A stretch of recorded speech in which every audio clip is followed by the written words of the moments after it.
नमस्कार दोस्तों, स्वागत है एक बार फिर से आप सभी का आपके अपने YouTube channel science by Amit पे। साथियों, अपन लोग अपने इस प्लेटफॉर्म पे साइंस के लेसन्स कर रहे हैं और अपन लोगों ने 2 चैप्टर अपने विधिवत रूप से एकदम पूर्ण कर लिए हैं। इसके बाद अपना तीसरा चैप्टर चल रहा है। तीसरे चैप्टर की अपनी 4 क्लासें हो चुकी हैं और 4 क्लासों के बाद आज अपनी जो है वो 5वीं क्लास है। साथियों देखना, हम लोग अब तक क्या पढ़ चुके हैं। अब तक हमने जो पढ़ा है वो मतलब हीरा, ग्रेफाइट, फुलरीन, उसके बाद अपने जो स्वतंत्र रूप वाला जो पार्ट था, यानी कि मैं यदि बात करूं कोयले की, चारकोल की, कोक की, वो हम लास्ट क्लास तक कवर कर चुके हैं। लास्ट क्लास में हमने सबसे लास्ट के अंदर पढ़ा था चारकोल पढ़ा था, उसके बाद काजल के बारे में पढ़ा था। और वो जो सारी चीजें हैं वो उम्मीद करता हूं कि आपके समझ में आ गई होंगी। चारकोल के बारे में मैंने आपको बहुत अच्छी बात बताई थी कि उसे हम गैसों का सबसे अच्छा अवशोषक मानते हैं। सिगरेट का फिल्टर पेपर बनाने में ही भी चारकोल का ही उपयोग करते हैं। इसी के साथ साथ यदि कहीं पर भी गैस की उपस्थिति हो और गैस को हटाना हो तो हम चारकोल का ही उपयोग करते हैं। उसके बाद मैंने आपको बताया था कि चारकोल जो होता है वो 2-3 टाइप का होता है। एक चीनी का चारकोल होता है, एक कास्ट चारकोल चारकोल होता है और एक हड्डी का चारकोल होता है। दवाइयां बनाने में भी काम आता है। अलग अलग जगह पे उसके यूजेस होते हैं। इसी के साथ यदि पानी के अंदर बदबू आ रही हो तो उसको हटाने के लिए भी हम चारकोल का ही उपयोग करते हैं। तो चारकोल बहुत अच्छी चीज है। इसके बाद मैंने आपको काजल के बारे में बताया था। काजल अजय देवगन वाली नहीं, अपने वाली, वो जो काजल है ना, अपने ये काम आएगा, वो वाला काम नहीं आएगा, ठीक है ना। तो काजल के बारे में हमने पढ़ा था कि उसको हम कार्बन ब्लैक भी बोलते हैं। ये चीज मैंने आपको बताई थी शायद, है ना। काजल के बारे में जब हम लास्ट में पढ़ रहे थे, इसी का एक अन्य नाम और होता है कार्बन ब्लैक,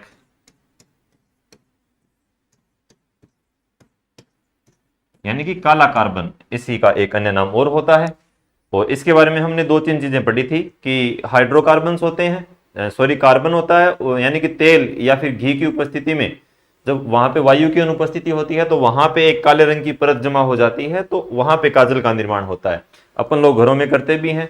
ज्यादा नहीं तो दिवाली के दिन वाला जो दिवाली वाला जो दीपक होता है उसके ऊपर ऐसे कुछ प्लेट या थाली वगैरह रख देते हैं, तो थाली के ऊपर एक काले काले कलर की परत जमा हो जाती है और सुबह उसको निकाल लेते हैं और 12 महीने तक वो अपने चलता रहता है। खूब हम आंखों में लगाते हैं।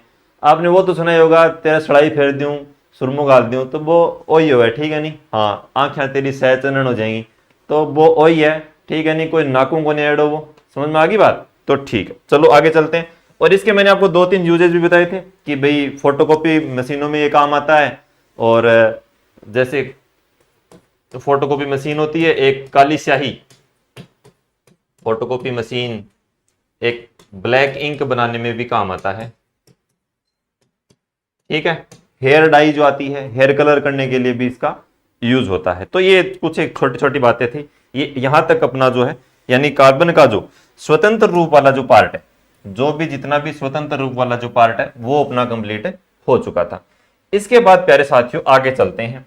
आज हम जो अध्ययन करने वाले हैं वो हम अध्ययन करेंगे कार्बन का, किसका, कार्बन का एक यौगिक रूप। यौगिक रूप है, कार्बन का है, ठीक है। यौगिक के बारे में मैंने आपको नॉर्मल सी जानकारी दी थी। यौगिक के बारे में आगे हम पूरा पढ़ेंगे। उसका अनुपात निकालना हम आगे सीखेंगे, उसका द्रव्यमान के अनुसार अनुपात, उसका संरचना के अनुसार अनुपात, वो सारा का सारा जो पोर्शन है वो अपना एक अलग चैप्टर में रहेगा। उसकी टेंशन आपको लेने की आवश्यकता नहीं है। वो हम आपको जैसे ही ये चैप्टर कंप्लीट होता है उसके बाद उसको अलग से कवर करेंगे, तो घबराने की आवश्यकता नहीं है। कहीं ये देख लो कि सर आपने तो अनुपात वगैरह नहीं बताई, तो वो चीज हम अलग जगह पे कवर करेंगे। यहां हम क्या पढ़ेंगे वो सुनो। कार्बन जो होता है, अब तक जो हम पढ़ रहे थे उन तत्वों के अंदर कार्बन के अलावा कुछ भी नहीं था। कहीं था क्या? यानी कि यदि आपसे मैं पूछूं कोयले का सूत्र क्या होता है तो आप बताएंगे सी होता है। आपको मैं पूछूं कि हीरे का क्या होता है तो आप बताएंगे सी होता है। लेकिन अब आगे जो पोर्शन आएगा अपना, उसमें आप कार्बन के साथ कुछ ना कुछ ऐड कर रहे होंगे। यानी या तो आप कार्बन के साथ हाइड्रोजन जोड़ेंगे, कार्बन के साथ आप सल्फर जोड़ेंगे, कार्बन के साथ आप ऑक्सीजन जोड़ देंगे, कहीं पे आप उसके साथ फ्लोरीन जोड़ेंगे, कहीं पे आप उसके साथ क्लोरीन जोड़ेंगे। यानी कि अलग अलग उसके क्या होते हैं, यूज होते हैं। अलग अलग यौगिकों के बारे में हम अलग से पढ़ेंगे। तो हम यहां पे 5-6 एग्जाम्पल्स लेंगे, उसके साथ आपको यौगिक वाला चैप्टर समझ में आ जाएगा। तो देखना साथियों, कार्बन का यौगिक रूप क्या होता है। मैं एक उदाहरण लेके आपको बताता हूं। पहला उदाहरण मैं लेता हूं आपके सामने CO2। तो कार्बन है, इसने ऑक्सीजन के दो परमाणु यानी कि ऑक्सीजन के एक अणु के साथ इसने क्या किया है, संयोग किया है, और संयोग करके इसने क्या बना लिया है, कार्बन डाइऑक्साइड बना लिया है। तो इसका नाम आपको विदित है, आपको ज्ञात है, फिर भी आपकी मतलब आपके मन को शांति देने के लिए मैं यहाँ पे लिख देता हूं कार्बन डाइऑक्साइड। हम बचपन से पढ़ते आ रहे हैं इस चीज को, और आज हम इसको दोबारा पढ़ने वाले हैं। इसके बारे में क्या क्या क्वेश्चंस आ सकते हैं वो सारी चीजें हम यहाँ पे कवर करेंगे। आपको ये पढ़ने के बाद इसके बारे में शायद और कुछ पढ़ने की आवश्यकता नहीं रहेगी। आप कोई क्वेश्चन करके देखेंगे, आपका क्वेश्चन आराम से हो जाएगा। प्यारे साथियों, देखना कार्बन डाइऑक्साइड क्या होती है।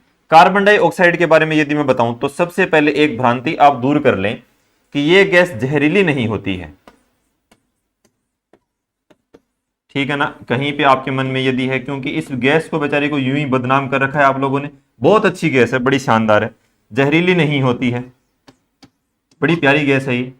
देखना कैसे है, आपको मतलब इसके बारे में पता चलेगा तो आपको तो मतलब इसे प्यार ही हो जाएगा, इतनी खतरनाक गैस है ये। ठीक है ना, तो देखो CO2 जहरीली नहीं होती, पहली बात। तो आपके मन में तो एक सवाल तो ये था कि यार ये जहरीली होती होगी, प्रदूषण फैलाती होगी, ऐसा कुछ था। तो ये जहरीली तो नहीं होती है। रही बात प्रदूषण की, वो हम आगे करते हैं। जहरीली नहीं होती है, डायरेक्ट कोई प्रदूषण नहीं फैलाती है। अब एक बात सोच के देखो कि यदि आप नाक से ऑक्सीजन लेते हो, CO2 बाहर छोड़ते हो, अगर ये जहरीली होती तो आपके घर में भी इतना जहर फैल जाता। आपके घर में यदि 5 सदस्य हैं, 5 जने लगातार CO2 छोड़ रहे हैं, नाक के माध्यम से CO2 छोड़ रहे हैं, वो CO2 ही होती है, ठीक है ना, नाक वाली। तो नाक के माध्यम से यदि CO2 छोड़ रहे हैं तो घर पे तो जहर फैल जाता, तो लोग तो मर जाते कब के। यदि मैं बात करूं कि जैसे पशु होते हैं, अपने गाय भैंस होती है, गाय भैंस भेड़ बकरी, प्रत्येक जीव श्वसन क्रिया में ऑक्सीजन गैस का उपयोग करता है। वो कौन सी गैस छोड़ते हैं, वो भी CO2 छोड़ते हैं। पेड़ पौधे भी जब प्रकाश संश्लेषण की क्रिया नहीं हो रही होती है, यानी कि रात के समय, वो भी ऑक्सीजन का उपयोग करते हैं। वो भी CO2 तो तब ग्रहण करते हैं जब प्रकाश संश्लेषण की अभिक्रिया हो रही हो। इसका मतलब यह हुआ कि प्रत्येक जीव कहीं ना कहीं ऑक्सीजन गैस ग्रहण करता है और CO2 गैस छोड़ता है। यदि ये जहरीली होती है तो कितना जहर फैल गया होता। अब उसके कुछ सिम्टम्स हो जाते हैं आगे। जब तक ये गैस छोड़ी गई, नाक के माध्यम से छोड़ी गई, तब तक ना तो ये प्रदूषणकारी थी, ना ये जहरीली थी। लेकिन उसने वातावरण में क्या प्रभाव, वातावरण को कैसे प्रभावित किया, ये हमें समझना है। तो वातावरण के अंदर क्या होता है कि CO2 गैस जो होती है वो ताप को एक स्थान से दूसरे स्थान तक जाने नहीं देती है। आप सर्दियों के अंदर रजाई ओढ़ते हैं रजाई, सर्दी आने वाली है, अभी आप खूब रजाई का उपयोग करेंगे, रजाई ओढ़ के सोएंगे। रजाई गर्म होती है क्या, ये बताइए आप। रजाई खुद गर्म नहीं होती है। रजाई को जैसे आप ओढ़ते हैं तो आपके जो बॉडी का जो टेम्परेचर होता है और आपके नाक के माध्यम से जो गैस छोड़ी जाती है CO2, वो पूरी रजाई के अंदर एक परत का निर्माण कर लेती है, और आपके बॉडी के बीच में और रजाई के बीच में एक CO2 की परत जमा हो जाती है। और वो जो है, यानी कि वो जमा हो गई, वो जो परत होगी वो एक कुचालक सतह की तरह कार्य करेगी।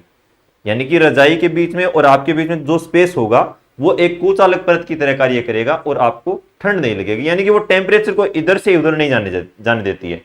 आपने सुना होगा ना हरित ग्रह प्रभाव, एक आपने प्रभाव सुना होगा, हरित ग्रह प्रभाव। वो इसी गैस के ऊपर आधारित होता है। हरित ग्रह प्रभाव की मुख्य गैस के रूप में उपयोग होती है। ध्यान देना इस शब्द में, मुख्य गैस पे, मुख्य गैस के रूप में उपयोगी है।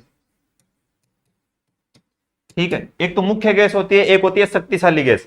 यदि पूछा जाए कि हरित ग्रह प्रभाव की मुख्य गैस कौन सी होती है, तब तो आप CO2 बताएंगे। यदि पूछा जाए सबसे शक्तिशाली गैस कौन सी होती है, तब आप वाटर वेपर का नाम लेंगे, यानी कि आप जल गैस का नाम लेंगे। वो हम आपको आगे बताऊंगा, जब मैं आपको हरित ग्रह पूरा पढ़ाऊंगा तब मैं आपको पूरा बताऊंगा, वो आप टेंशन नहीं। यहां पे आप इतना याद रखें कि ये हरित ग्रह प्रभाव की मुख्य गैस के रूप में उपयोगी है। यहां तक समझ में आ गया होगा।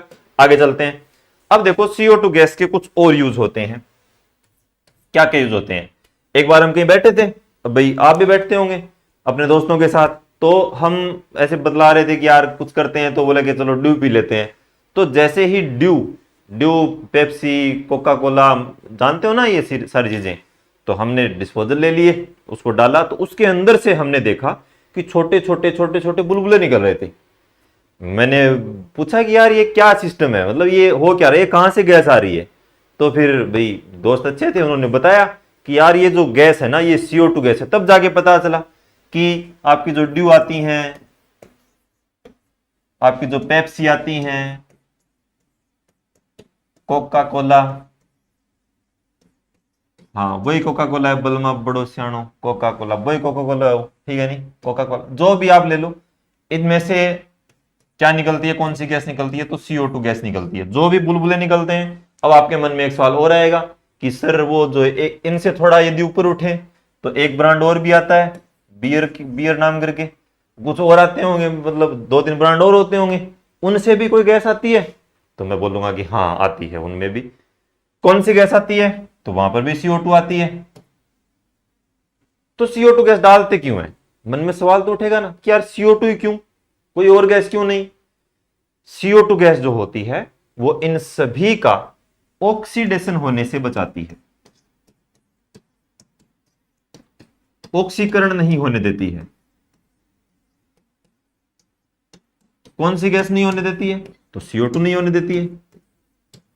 और ये क्या नहीं होती है? खराब नहीं होती है। पानी के अंदर आपने चीनी डाली, उसके अंदर आपने ये CO2 मिलाई, बन गई आपकी ड्यू। उसके अंदर अलग अलग फ्लेवर डाल दिए, कोई मिरिंडा का डाल दिया, कोई ड्यू का डाल दिया, स्वाद तो वही है। यानी कि जो कड़वाहट पैदा होती है वो भी किसकी वजह से पैदा होती है? CO2 की वजह से पैदा होती है। जितनी ज्यादा CO2 उसके अंदर होगी उतना ही ज्यादा आप बोल देंगे यार ड्यू बड़ी शानदार है, यार मिरिंडा बड़ी बढ़िया है, यार डकार आ गई, निहाल हो गया। तो अपा यहाँ बोला नहीं, तो अपा इस CO2 का अपन मेहरबान होना चाहिए कि यार इतनी अच्छी CO2 बेचारी, अपने को इसने बहुत कुछ दिया है। वैसे कोल्ड ड्रिंक पीना, ये सारी चीजें अपने स्वास्थ्य के लिए घातक की होती हैं कहीं ना कहीं पे। एक दिन इसके बारे में और पढ़ लेंगे कभी। ये जो बियर वगैरह हैं ये स्वास्थ्य के लिए घातक की होती हैं, फायदेमंद नहीं होती हैं। तो इनका सेवन हो सके इतने बचना चाहिए अपने लोगों को, ठीक है ना, इनका सेवन नहीं करना चाहिए। आगे चलो, CO2 गैस हरित गृह वाला बता दिया मैंने आपको। एक चीज और देखो, बड़ी शानदार चीज है, शुष्क बर्फ आपने नाम सुना होगा, ड्राई आइस जिसे बोलते हैं, इसे बोलते हैं प्यारे साथियों ड्राई आइस।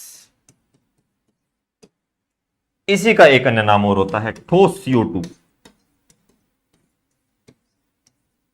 ठीक है। ड्राई आइस बनाने में ये काम आती है। ड्राई आइस क्या होती है? आप जब मूवीज देखते हैं तो मूवीज के अंदर आपने देखा होगी बर्फबारी हो रही है। पहले तो क्या होता था कि जब पुराने समय में शूटिंग्स होती थी तो उस इलाके में जाकर के करके आते थे। आजकल ये चीज आ गई है, ड्राई आइस आ गई है। तो ये क्या है साथियों?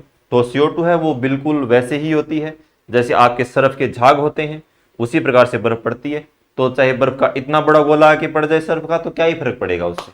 तो ये आपकी ठोस CO2 है, ठीक है प्यारे साथियों, आपके समझ में आ रहा होगा, ठीक। कलर का कोई इशू नहीं है, ठीक है ना। देखो आगे चलते हैं प्यारे साथियों, यहां तक आपके समझ में आ गया होगा, यहां तक आपको कोई दिक्कत नहीं हो रही होगी। एक चीज और बता देता हूं मैं आपको, ये जो CO2 होती है, हम जब पहला चैप्टर पढ़ रहे थे, पहले चैप्टर में मैंने आपको बताया था कि एक होता है आपका चूने का पानी, होता है ना। चूने के पानी में यदि आप कौन सी गैस प्रोवाइड करते हैं, ये चीज बताई हुई है, यहां पे मैं रिपीट कर रहा हूं बस ताकि आपको ये पता चले कि CO2 गैस के बारे में ही बातें हैं। चूने का पानी है, यदि आप उसमें CO2 गैस प्रवाहित करते हैं तो इसका कलर जो होता है ना वो कैसा हो जाता है? दूध या कलर हो जाता है, यानी दूध के जैसा व्हाइट कलर इसका हो जाता है। थोड़ी देर प्रोवाइड करेंगे तो ये होगा, लेकिन यदि आप इसी CO2 गैस को बहुत लंबे समय तक प्रोवाइड करेंगे तो ये क्या हो जाएगी? फिर ये हो जाएगी साथियों रंगहीन, यानी बाद में ये कोई कलर दिखाई नहीं देगा इससे, बाद में ये रंगहीन प्रवृत्ति की हो जाएगी। तो पहले यदि आप चूने के पानी के अंदर CO2 गैस प्रवाहित कर रहे हैं और थोड़े समय के लिए कर रहे हैं तब तो क्या होगी? ये दूध या कलर दिखाई देगा आपको। लेकिन यदि आप बहुत लंबे समय तक कर रहे हैं, किए जा रहे हैं तब वो प्यारे साथी क्या हो जाएगा? रंगहीन हो जाएगा, यानी बाद में उसके अंदर कोई कलर दिखाई आपको नहीं देगा। आपने एक चीज सुनी होगी, अग्निशमन यंत्र, ध्यान देना इस अग्निशमन यंत्र पे।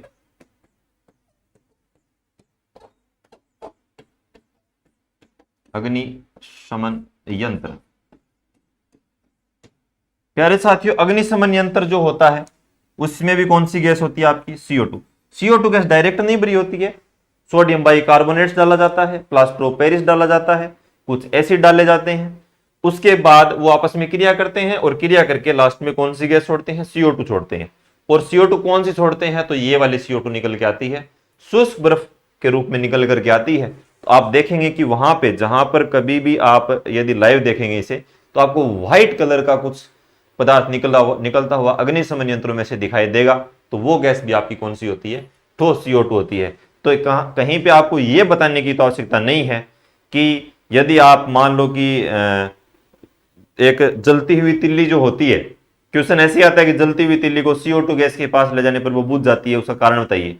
तो ये सिंपल सी बात है कि भाई जब आप अग्निशमन यंत्र में CO2 गैस का उपयोग कर रहे हैं, वो कोई आपको कोई पागल थोड़ी है, आप कोई भूंगड़ थोड़ी है कि वो इसका उपयोग करेंगे। आप इसीलिए तो कर रहे हैं कि भाई वो जो चीज है जो आप अग्निशमन यंत्र बना रहे हो वो इसीलिए तो है कि CO2 गैस डालेंगे और CO2 गैस उस आग को बुझा देगी। तो आग बुझाने वाली गैस के रूप में, आग बुझाने वाली गैस ही आग बुझाती है, आग लगाती नहीं है। देखो कितनी अच्छी गैस है बेचारी, आग बुझा देती है, ये कितनी अच्छी गैस है। बताओ प्यार हुआ कि नहीं हुआ गैस से आपको। तो देखो ड्यू, पेप्सी सारे इससे बने हैं, बियर, ऑक्सीकरण। एक चीज और बताऊं आपको, छोला भटूरा जानते हो ना, छोला भटूरा। तो छोले को तो छोड़ो, एक बार भटूरे पे आओ। भटूरा जो होता है ना, भटूरा, छोला भटूरा खाया होगा ना आपने। भटूरा इस प्रकार से होता है, जैसे नीचे से गोल गोल, ऊपर से ऐसे उठा हुआ होता है ना, ठीक है ना। तो इसके अंदर जो गैस भरी होती है वो भी कौन सी होती है, CO2 होती है। तो प्यारे साथियों, ये CO2 गैस इतनी काम आती है जिसकी कोई हद नहीं है। देखो कहां कहां पे काम आ रही है, ऑक्सीकरण नहीं होने देती है, शुष्क बर्फ बनाने में काम आ रही है, भटूरे के अंदर होती है, चूने के पानी को दूधिया कर देती है, ज्यादा फैलाएंगे तो रंगीन हो जाएगा, अग्निशमन यंत्रों में काम आ रही है। और पीछे देखो आप, हरित गृह प्रभाव की मुख्य गैस होती है, जहरीली नहीं होती है बेचारी, बहुत अच्छी गैस है CO2 गैस, मानव शरीर में भी काम आती है। अब देखो अपने शरीर में काम भी आती है। अपने को तो ऐसे ही बुराई कर रहे थे आप लोग, इसकी बुराई करने वाली कोई बात ही नहीं है। देखो मानव शरीर के अंदर कैसे काम आती है। मानव शरीर का जो पीएच मान होता है ना, उसको स्थिर करने में काम आती है, उसको स्थिर रखती है। अब आप बताएंगे कैसे रखती है, तो वो सारी टिपिकल बातें हैं, फिर भी आपकी जानकारी के लिए मैं आपको बता दूं, हालांकि क्वेश्चन नहीं आता है। मानव शरीर के अंदर जब CO2 गैस पहुंचती है तो वहां पे जाकर के ये हल्का सा एक बफर विलियन का निर्माण कर लेती है। अब बफर विलियन क्या होता है, इसको छोड़ दो आप, ये अपने कोई काम का नहीं है, इससे कोई क्वेश्चन आता भी नहीं है, ठीक है ना। बफर विलियन का निर्माण कर लेती है। अब बफर विलियन जो होता है वो क्या काम करेगा, आगे जाके पीएच मान को स्थिर रखने का कार्य करेगा। अपने शरीर का पीएच मान कितना होता है आपको पता ही है, मैंने आपको एसिड और बेस वाले चैप्टर में बताया है, 7.4 होता है, हल्का क्षारीय होता है। तो वो सारी बातें हैं, लेकिन आप इतना याद रखें कि मानव शरीर के अंदर ये CO2 जो होती है वो रक्त के साथ मिलकर बफर विलियन का निर्माण कर लेती है, और ये जो बफर विलियन जो होता है वो हमारे शरीर में उपस्थित रक्त जो होता है उसका पीएच मान स्थिर रखने का कार्य करता है। एक बार फिर से रिपीट कर दूं मैं आपको, आपके यदि समझ में नहीं आया तो ध्यान से सुनना। मानव शरीर में रक्त के साथ मिल जाती है और रक्त के साथ मिलकर के बफर विलियन का निर्माण कर लेती है, और ये जो बफर विलियन जो होता है वो क्या करता है, पीएच मान को स्थिर रखने का काम करता है। इससे पहले कार्बोनिल समूह का भी निर्माण करती है। तो वो सारा इतना आपको उलझना नहीं है, आपको इतना उलझने की आवश्यकता नहीं है, क्योंकि अपना जो क्वेश्चन आएगा वो इनमें से ही कोई एक क्वेश्चन आपको एग्जाम में देखने को मिल जाएगा। तो CO2 से संबंधित कुछ एक तथ्यात्मक चीजें हैं, उम्मीद करता हूं मैं कि आपके ये चीजें सारी चीजें जो है वो समझ में आ गई होंगी। देख लो, आप इसका स्क्रीनशॉट वगैरह लेना चाहो तो ले लो।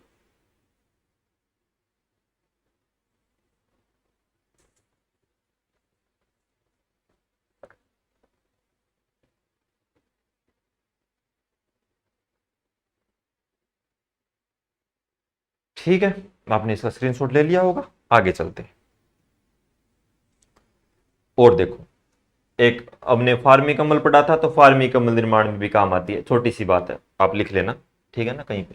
देखो आगे चलते हैं, अपना दूसरी गैस जो आती है वो आती है CO। इसकी बात करते हैं। इस बार O2 थे, इस बार हमने एक O को छोड़ दिया है कि भैया तेरी छुट्टी है, अब तुम जा। हम लोग इसके बारे में पढ़ेंगे। देखो अकेले O का देखते हैं कि ये क्या करता है। जब हमने दो को कुछ नहीं समझा तो क्या एक क्या बिगाड़ लेगा अपना, देखते हैं। कार्बन मोनो, एक है तो मोनो लगाएंगे, और ऑक्साइड, मोनोऑक्साइड भी बोल देते हैं संधि करके लिखोगे तो, लेकिन अपन लोगों ने अलग अलग लिख दिया है, तो कार्बन मोनोऑक्साइड। क्या होता है कार्बन मोनोऑक्साइड, देखो एक अब भी हमने पढ़ा है CO2, एक अब हम पढ़ेंगे कार्बन मोनोऑक्साइड। कार्बन मोनोऑक्साइड जो होता है इसके अंदर पहले तो आप ये ध्यान रखेंगे कि ये जो C है, मेरे को एक एग्जाम याद है, आर्मी का एक एग्जाम हुआ था पीछे, अभी तो खैर अग्निवीर आ गए हैं, तो पीछे आर्मी का पेपर जब हुआ था उसके अंदर एक बड़ा ही मजेदार क्वेश्चन था कि कार्बन मोनोऑक्साइड का अणु सूत्र क्या होता है। और आप ऑप्शन देखिए, आप ऑप्शन इस प्रकार से थे, ये कैपिटल ओ लिख दिया, यहां पे ACO लिख दिया, यहां पे CMO लिख दिया, और यहां पे लिख दिया उसने CO2। अब यार एक बात बताओ, आप आर्मी की तैयारी करने वाले बच्चे हैं, बेचारे साइंस इतना उन्होंने शायद नहीं पढ़ा होगा, हमारे देश की रक्षा करने वाले हैं, मैं उनको सैल्यूट करता हूं, लेकिन उन्होंने शायद इतना बेचारों ने नहीं पढ़ा होगा कि यार ये CO मामो हो, या फिर उन्होंने मतलब कोचिंग कहीं पे नहीं करी होगी, या फिर उन्होंने की भी है तो भी इतना उलझाने वाली कोई जरूरत नहीं थी उनको। कहीं पे मतलब अब देखो उलझा दिया तो उलझा दिया, कोई बात नहीं। अब क्या सोचेगा साधारण आदमी कि यार ये मोनोऑक्साइड तो यही होता होगा, अगर नहीं पढ़ा है तो ये सोचेगा, इस पे जाएगा। फिर नहीं, कार्बन मोनोऑक्साइड ये तो पक्का ही है। अब देखो दोनों में कट गया, इसमें भी कट गया, इसमें भी कट गया। अब बच्चा ये देखो, C भी कैपिटल आएगा, O भी कैपिटल आएगा, क्योंकि तत्व का जो प्रतीक चिन्ह होता है ये तो यहां पे क्या है, यौगिक है एक। और ये जो CO है ना, C और ये स्मॉल o, ये आपके कोबाल्ट होता है। क्या होता है? कोबाल्ट। तो हमेशा किसी तत्व का जो जब भी आप प्रतीक चिन्ह लिखेंगे तो पहला अक्षर कैपिटल आएगा, आगे वाले हमेशा स्मॉल लेटर में लिखे जाएंगे। जब भी आप किसी यौगिक को लिखेंगे, आप लिखते हैं ना NaCl लिखते हैं, आप ऐसे लिखते हैं हमेशा, Na छोटा लिखते हैं, C फिर बड़ा लिखते हैं और L छोटा लिखते हैं। NaCl हमेशा ऐसे लिखेंगे आप, ठीक है ना। जब आप मान लो कैल्शियम कार्बोनेट लिखते हैं तो Ca छोटा लिखते हैं, फिर C लिखते हैं, फिर O बड़ा लिखते हैं और ऐसे लिखते हैं। अब ऐसा कहीं पे नहीं लिखते कि CaCO3, ऐसा कहीं पे भी नहीं लिखा हुआ मिलेगा आपको। ये कैल्शियम कोबाल्ट हो गया है तो कहीं पे ऐसा लिखा हुआ नहीं मिलेगा आपको। कैल्शियम कार्बोनेट ऐसे लिखा हुआ मिलेगा, कार्बन मोनोऑक्साइड ऐसे लिखा हुआ मिलेगा। CO छोटा जो ये कोबाल्ट हो गया है, CMO कुछ नहीं होता, CO2 तो अभी पढ़ाई है हमने। तो थोड़ा सा ध्यान रख लेना आपकी सामान्य जानकारी के लिए। आप बड़े होनहार छात्र हैं, आप इस क्वेश्चन को गलती करने का आप दुस्साहस नहीं करेंगे, ऐसी मैं उम्मीद करता हूं। और जब भी अपने टेस्ट लेंगे ना, जब भी मैं आपके टेस्ट लूंगा, जब भी टेस्ट सीरीज स्टार्ट होगी आपकी, तो आपको बता दिया जाएगा कि कब होगी, कहाँ होगी, कैसे आपको टेस्ट देना है, वो सारी बातें। तो ये जो क्वेश्चन है ना, ये one of my favourite question, मैं ये क्वेश्चन आपको जरूर दूंगा, ठीक है ना। इसके बाद आप देखो, कार्बन मोनोऑक्साइड तो हो ही गया। अब देखो इसके बारे में पढ़ते हैं, थोड़ी जानकारी लेते हैं इसके बारे में। तो कार्बन मोनोऑक्साइड जो होती है, अब देखो वो गैस बेचारी जहरीली नहीं थी, ये जहरीली है। ये कैसी होती है? जहरीली होती है। अब जहरीली आप बोलेंगे कि इसने हमारा क्या बिगाड़ा है। आपने एक अखबार की हेडलाइन पढ़ी होगी, अब सर्दियों में खूब पढ़ेंगे आप। जिन लोगों को जानकारी नहीं होती है वो क्या करते हैं, बेचारा रात को सर्दी के मारे और अंगीठी जलाकर सो जाते हैं। कमरे के अंदर अंगीठी जलाई, अंगीठी समझते हो ना, अपने नॉर्मल में यदि मैं आपको बताऊं कि कोयले जलाए, कोयले जल करके जब वो मतलब अंगारे बन जाते हैं तो उन अंगारों को रखेंगे कहां पे? अपने कमरे में रखेंगे, कमरे को करेंगे बंद और अंदर सो जाएंगे। और बेचारे सुबह उठ ही नहीं पाते हैं, वो अंदर ही अंदर घुट के स्वाहा हो जाते हैं, यानी कि राम नाम है सत्य। तो कहने का मतलब यह है कि अंगीठी जलाकर सो, ऐसा क्या हुआ इस अंगीठी के कारण, उनको पता ही नहीं चला। देखो ये गैस इतनी जहरीली होती है कि ये पता ही नहीं चलने देती है। अंगीठी जलेगी, अंगीठी जलेगी तो क्या होगा, इससे एक गैस निकलेगी CO। बड़े ध्यान से समझना है आपको इस चीज को। उससे गैस निकलेगी CO, यानी कार्बन मोनोऑक्साइड। जब अंगीठी जलेगी, कार्बन मोनोऑक्साइड निकलेगी, तो इसके अंदर देखो एक O है, एक बंद कमरा है, उसके अंदर गैस लिमिटेड है। आप स्वयं उसके अंदर यदि सो रहे हैं या फिर कोई और प्राणी सो रहा है, मान लो जो भी है, आप नासिका के माध्यम से O2 गैस ग्रहण कर रहे हैं, आप ऑक्सीजन लिए जा रहे हैं। ऑक्सीजन को ये मानो कि आपने एकदम खींच रखा है कि यार ऑक्सीजन आज तो पूरी लेनी है। आप खराटे मार रहे हैं जोर जोर से, खरड़ खोण लाग रही है कि दांग। तो एक तरफ तो आप हैं जो आप ऑक्सीजन गैस का उपयोग कर रहे हैं, दूसरी तरफ आपकी अंगीठी, आपसे भी शैतान, वो क्या कर रही है, वो भी ऑक्सीजन गैस का उपयोग कर रही है कि यार ये ले रहा है तो अपने क्यों नहीं लें, अपने भी ऑक्सीजन लेंगे। अब मैंने आपको बताया था, यदि आपको याद है तो पीछे वाली क्लास पे आप गौर करना कि कहीं पर भी यदि आग लगी हुई है, मैंने ध्यान में बताया था आपको, कहीं पर भी यदि आग लगी हुई है वहां ये समझ लेना कि वहां पे ऑक्सीजन गैस की उपस्थिति है। अब आप सोचोगे कि यार बात तो ठीक है, ऑक्सीजन गैस की उपस्थिति तो होती है, तो ये क्या करती है, कार्बन जो होता है ना उसका होता है अपूर्ण दहन। कौन सा दहन होता है? एक पूर्ण दहन होता है, एक अपूर्ण दहन होता है। यहां पे कौन सा दहन हो रहा है? कार्बन का अपूर्ण दहन हो रहा है। और गैस कौन सी बन रही है? CO बन रही है।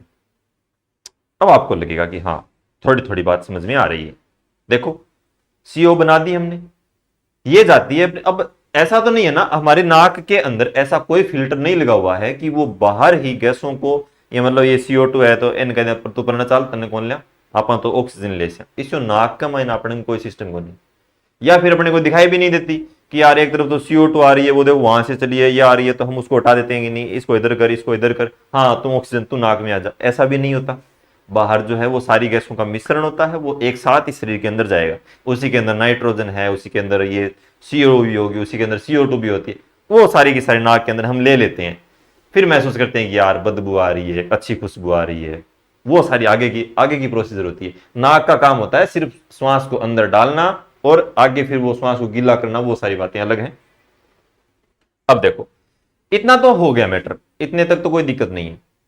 अब अपने शरीर ने क्या देखा कि CO भी शरीर के अंदर आ चुकी है, फेफड़ों को देखा।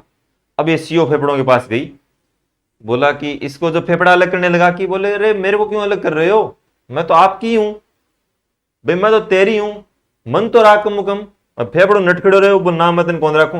बोले देख आ रही ऑक्सीजन है मेरे कन।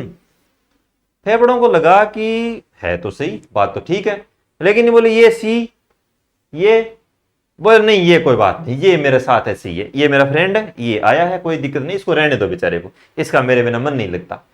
तो फिर फेफड़ों ने सोचा दयावान है बेचारा, कोरोना में उसने खूब दया दिखाई थी, खूब गैसों को वायरसों को अंदर आने दिया था, इसको भी देख लो आप कितना दयावान है अपना फेफड़ा। इसको भी बोला कि चलो कोई बात नहीं तू भी आ जा। तो ये अंदर घुस जाती है, अंदर ऑक्सीजन थी, उसको लगा कि ये भाई आक्रमण हो रहा है अपने पे। ऑक्सीजन बोला हाँ भी तू, बोले मैं फेफड़ों की अनुमति लेके आई हूं, आपको कोई परेशानी नहीं है, आपको मैं मतलब 2-4 दिन रहूंगी, खाऊंगी पीऊंगी फिर चली जाऊंगी। बोल चल कोई बात नहीं तू भी रह ले। अब ये मतलब अंग्रेजों की तरह आ तो गए, लेकिन फिर इनका यहां पे मन लग गया, तो ये पूरी रगों में फैल जाती है। क्योंकि यार एक बार मैं सिर भी देखा हूं, थोड़ा सा घूमने का मन कर रहा है, एक बार मैं पैर तक भी जाऊं, एक बार आपके पेट में भी चली जाऊं, तो खून तो सब जगह जाता है। बोले मैं आपके हार्ट में भी चली जाऊं तो भी खून तो हार्ट से होकर जाएगा, तो भी पूरे शरीर में उसका भ्रमण भी हो जाएगा कि यार मेरा बाहर मन नहीं लग रहा था, बाहर ऐसे ही घूम रही थी, शरीर को देखने का मन था, तो ये चलो बोले आ जाओ कोई दिक्कत नहीं। CO आ गई। अब ये क्या करती है, ये होती है भारी। कैसी होती है ये? भारी होती है। धीरे धीरे इसने क्या किया कि जब इसको पता चल गया कि अपना पूरा स्वामित्व हो चुका है बिल्कुल अंग्रेजों की तरह, तब इसने ओटू को बोला कि अब तो तेरे को संधि करनी पड़ेगी या तेरे को यहां से जाना पड़ेगा। वही बात अंग्रेजों वाली। ऑक्सीजन को लगा कि यार ये ठीक है, कुछ दिन तो पहले बोल रही थी कि मैं तेरे कुछ नहीं कहूंगी, आज इसका इतना स्वामित्व हो गया कि अपने को हटा रही है। आदमी को पता ही नहीं, ये तो सो रहा है भाई, एक कसम ने कह तो उठाओ ताकि वो 12 जा को गेट गार्ड खोले, लेकिन वो तो अपना आराम से मस्त है, वो सो रहा है कि शरीर के अंदर उसको पता ही नहीं है कि इतनी इतनी बातें हो रही हैं, लोग पता नहीं क्या क्या कर रहे हैं, यहाँ पे युद्ध लड़ने को रखा है। देखो इनका समझौता करवाते हैं, फिर क्या करते हैं क्या नहीं करते हैं। देखो ओटू है, ओटू को इसने क्या बोला कि भाई तुम अब बाहर चली जा। ओटू ने सोचा कि चलो एक बार इससे आक्रमण करके देखते हैं, लेकिन ओटू की पार लास्ट में नहीं पड़ती है, क्योंकि इसकी जो जड़ें थी वो पूरे शरीर में फैल चुकी थी। एक समय ऐसा आता है कि ये पूरे शरीर में रक्त के साथ मिलकर के, किसके साथ मिलकर के, रक्त को अपना फ्रेंड बना लेती है और इसके साथ मिलकर के एक पूरी सेना बना लेती है। क्या बना लेती है? पूरी सेना बना लेती है, जिसका नाम होता है संकुल। पूरे संकुल बन जाते हैं पूरे ब्लड के अंदर, और फिर क्या होते हैं, ये जो संकुल होते हैं ये टूटते नहीं है, ये संकुल अभेद्य दीवार की भांति शरीर की नसों में खड़े हो जाते हैं और ऑक्सीजन के प्रवेश पे क्या लगा देते हैं, ताला लगा देते हैं। ऑक्सीजन प्रवेश निषेध, आगे बोर्ड लगा दिया बड़ा सा कि भैया फेफड़े जी आज के बाद अगर अंदर कुछ भेजना है तो आपको क्या भेजना पड़ेगा, बोले CO ही भेजनी पड़ेगी। तो फिर फेफड़ा भी बेचारा क्या करे, क्योंकि वो इसकी अधीनता स्वीकार कर चुका था, तो फेफड़ों ने इसकी अधीनता स्वीकार कर ली, किसकी, CO की, और पूरे शरीर में किसका स्वामित्व हो गया, CO का स्वामित्व हो गया। मोटा मोटी एक दो बातें, कार्बन मोनोऑक्साइड शरीर में रक्त के साथ मिलकर के संकुल का निर्माण कर लेती है, तब क्या होता है, ये संकुल आपस में टूटते नहीं है और CO2 गैस जो होती है उसका प्रवाह अवरुद्ध हो जाता है। और हम मानव की क्या हो जाती है, ऑटो ही नहीं मिलेगी, फिर क्या हो जाएगा, मानव बेचारा जैसे सो रहा था वैसे ही सोया रह जाएगा। कभी भी अंगीठी जलाकर आपको बंद कमरे में नहीं सोना है, हमेशा याद रखना ये बात। और जो भी बड़े बुजुर्ग हैं उनको भी बताना कि नहीं, ये नहीं सोना है, ये गलत बात है, ठीक है ना। कहीं पे ऐसा हो कि रात को सोए सुबह मिले ही नहीं, तो ये चीज बिल्कुल गलत है। बीमार जरूर पड़ जाओगे, ठीक है ना, कम से कम ये मान के चलो कि आप मरते मरते अगर बच गए ना तो मरते मरते ही बचोगे आप। कहीं पे आपको मान लो जाग भी आ गई तो घुटन होने लग जाती है, अब आदमी उठ ही नहीं पाता है। तो सीओ। एक आप देखते हैं पेट्रोलियम पदार्थ, जब आप बाइक वगैरह चलाते हो, पेट्रोल जैसे डीजल है, पेट्रोल है, जितने भी ये सारी चीजें हैं, इनके दहन से जो गैस बनती है वो भी कौन सी बनती है, सीओ बनती है। यही कारण होता है, एक सीएनजी भी सुनते हैं ना आप, देखो सीएनजी मैं भी पढ़ाऊंगा आपको सीएनजी पूरी, क्योंकि ये भी कार्बन का ही एक यौगिक रूप होता है। सीएनजी जो होती है उससे भी कौन सी गैस निकलती है, सीओ निकलती है। जितने भी पेट्रोलियम के ईंधन होते हैं, जो भी जमीन से प्राप्त खनिजीय तेल होते हैं, जो पेट्रोलियम तेल होते हैं, उनसे कौन सी गैस निकलती है हमेशा, ये कार्बन मोनोऑक्साइड गैस निकलती है। अब कार्बन मोनोऑक्साइड गैस जो होती है ना, जब ये गैस निकलेगी तो भाई पर्यावरण के अंदर नुकसान तो इससे होगा ही होगा, ये बात आप भी समझते हैं, पर्यावरण के अंदर नुकसानदायक तो होती है। तो ये जो गैस होगी वो पर्यावरण के लिए क्या होगी, नुकसानदायक होगी। तो इसी के स्थान पर हम सीएनजी गैस का उपयोग करते हैं, ताकि जो है पर्यावरण प्रदूषण जो हो वो बहुत ही कम मात्रा में हो। तो ये एक इसका छोटा सा है। तो इसके बारे में दो ही बातें हैं, एक तो शरीर के साथ मिलकर के संकुल बना लेती है, रात्रि में अंगीठी जलाकर नहीं सोना चाहिए, और पेट्रोल डीजल के जलाने पर कार्बन मोनोऑक्साइड गैस उत्पन्न होती है, जहरीली होती है। एक बात और याद रखना, ये उदासीन होती है। अगर मैं पूछूं कि अम्लीय, क्षारीय या उदासीन, तो उदासीन। और यदि मैं आपसे पूछूं ये CO2, तो ये होती है आपकी अम्लीय, अम्लीय ऑक्साइड है। थोड़ा सा याद रख लेना कि अम्लीय ऑक्साइड है या उदासीन है, कई बार पूछ लेता है, तो थोड़ा सा याद रख लेना, ठीक है ना। अब देखो आगे चलते हैं, अपने दो जो है वो कंप्लीट हो चुके हैं। इसके बाद तीसरा आता है CH4। ये हालांकि हाइड्रोकार्बन में आपको पूरा पढ़ाऊंगा, तो इसका नाम होता है मेथेन। तो वो मेथेन, मेथीन पूरा मैं आपको, एल्केन, एल्कीन, एल्काइन श्रेणी अपनी जो अगली क्लास होगी वो इसी पे होने वाली है। लेकिन यहाँ पे थोड़ा सा मेथेन पढ़ लो एक बार, क्योंकि हम लोग यौगिक पढ़ रहे हैं तो कार्बन का हाइड्रोजन के साथ भी देख लेते हैं कि इसके साथ थोड़ा सा क्या है क्या नहीं है, ठीक है ना। देखो मेथेन होती, इसके कुछ एक अन्य नाम और होते हैं, आपको ऐसे ही लिखना है, मैं थोड़ा सा लिख के आपको बता देता हूं, कॉपी में भी आपको ऐसे ही लिखना है। अन्य नाम, अन्य नाम इसके होते हैं, इसको बोलते हैं पंक गैस, ठीक है। इसी गैस का एक अन्य नाम और होता है मार्स गैस।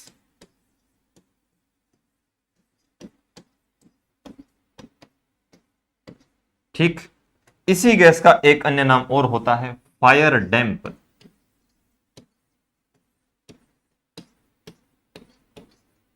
इतना इंपॉर्टेंट नहीं है, ये थोड़ा इंपॉर्टेंट है, और पंख गैस वाला भी ज्यादा नहीं पूछा था। मोस्टली यदि क्वेश्चन पूछा जाता है तो वो यहां से पूछा जाता है। क्यों पूछा जाता है यहां से, इसका भी एक रीजन है। अपना जो राजस्थान है वो कृषि प्रधान है, आपको पता ही है, यहाँ भारत भी अपना कृषि प्रधान ही है। वहां पे चावलों की खेती होती है, और चावलों की जो खेती होती है, या फिर पशु जो होते हैं, पशुओं से चावलों की खेती से जो भी गैस मुक्त होती है उसे बोलते हैं मार्स गैस। और मार्स गैस किसका नाम होता है, मेथेन का नाम होता है। तो दलदली भागों से मुक्त होने वाली गैस है ये, आप ऐसे लिखेंगे कि दलदली भागों से मुक्त होने वाली गैस।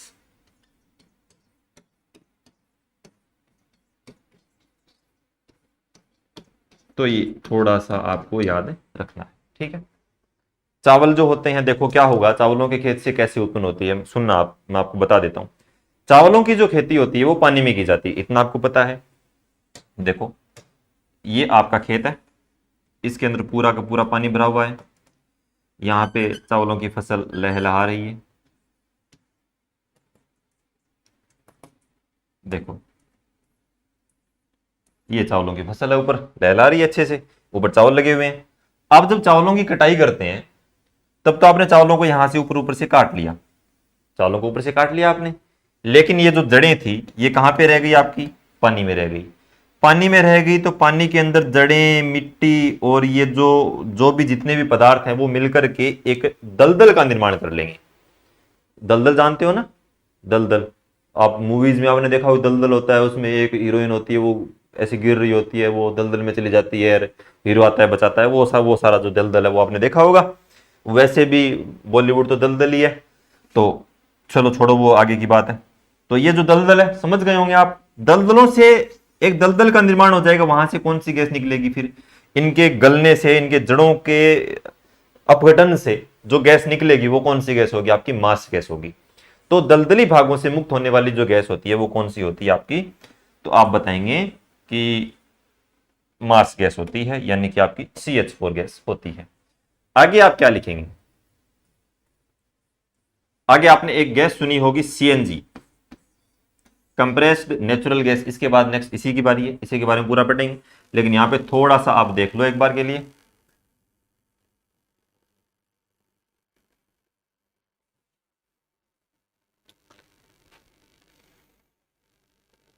सॉरी, वो लाइट का कुछ इश्यू हो गया बीच में, कोई बात नहीं, चलो कंटिन्यू करते हैं, 1 मिनट लगेगा। हम लोग वो पढ़ रहे थे, किसके बारे में पढ़ रहे थे, मार्स गैस यानी कि CNG के बारे में पढ़ रहे थे। और CNG के बाद, हाँ, CNG के कुछ एक हमने अन्य नाम देखे थे, देखो, चलो चलो आइए साथियों, फिर से आइए, हम क्या पढ़ रहे थे, CNG, देखो, सॉरी, CH4 पढ़ रहे थे, मेथेन पढ़ रहे थे, लाइट जाने की वजह से थोड़ा सा। CH4 यानी कि मेथेन के बारे में पढ़ रहे थे, उसके अन्य नाम हमने देख लिए थे, ठीक है ना। तो वो दोबारा बताने की शायद आवश्यकता नहीं है आपको कि वो क्या थे क्या नहीं थे। हाँ, आप आगे देखो, इसमें मैंने आपको बताया था कि CNG जो होती है ना, CNG का ये मुख्य घटक होती है। CNG का क्या होती है, मुख्य घटक, किसका, CNG का, कंप्रेस्ड नेचुरल गैस, जो संपीड़ित प्राकृतिक गैस होती है, इसका एक ये मुख्य घटक होती है। और CH4 जो होता है, एक गैस और भी आती है अपने, गोबर गैस, गोबर से भी देखो गैस बना ली है हमने, गोबर गैस का भी ये जो होती है वो मुख्य घटक होती है। गोबर गैस का भी क्या होती है, ये मुख्य घटक होती है।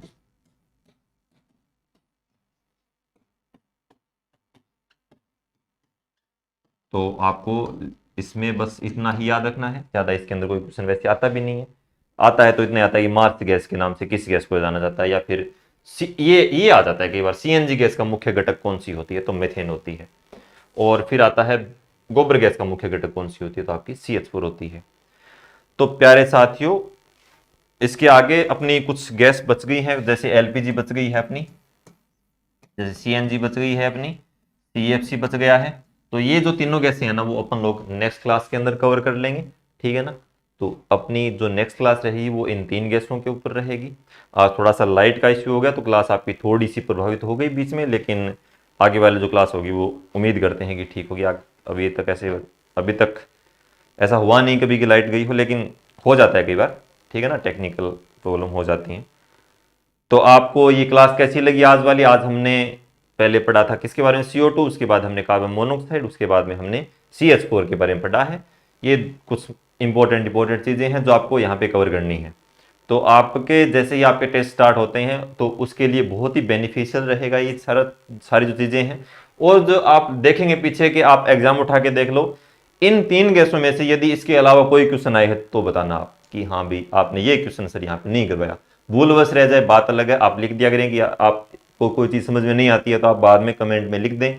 ये क्लास आपके लिए रिकॉर्डेड है, तो आप बाद में जैसे ही क्लास पूरी हो तो आपका जो भी डाउट हो तो आप कमेंट के अंदर लिख दें, ताकि वो आपका पूरा का पूरा कवर हो जाए, ठीक है ना। तो मैं जैसे ही नेक्स्ट क्लास अपनी होती है वैसे ही वो डाउट आपका क्लियर हो जाएगा। तो प्यारे साथियों, मिलते हैं नेक्स्ट क्लास में इसी जोश और एवं जुनून के साथ।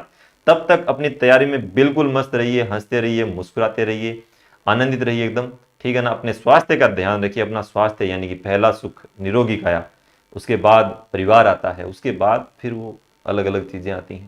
तो समाज जो है वो गौण है अपने लिए, तैयारी करने वाले बच्चों के लिए सबसे पहले स्वास्थ्य, उसके बाद परिवार, पढ़ाई, ये सारी चीज़ें हैं। बाकी जो चीज़ हैं वो कुछ तो लोग कहेंगे, उनको तो कहने ही दो, उनका तो अपने को करना ही क्या है। अपनी पढ़ाई में मस्त रहो। ठीक है साथियों, मिलते हैं अगली क्लास के अंदर। जय हिंद, जय भारत, शुभ रात्रि।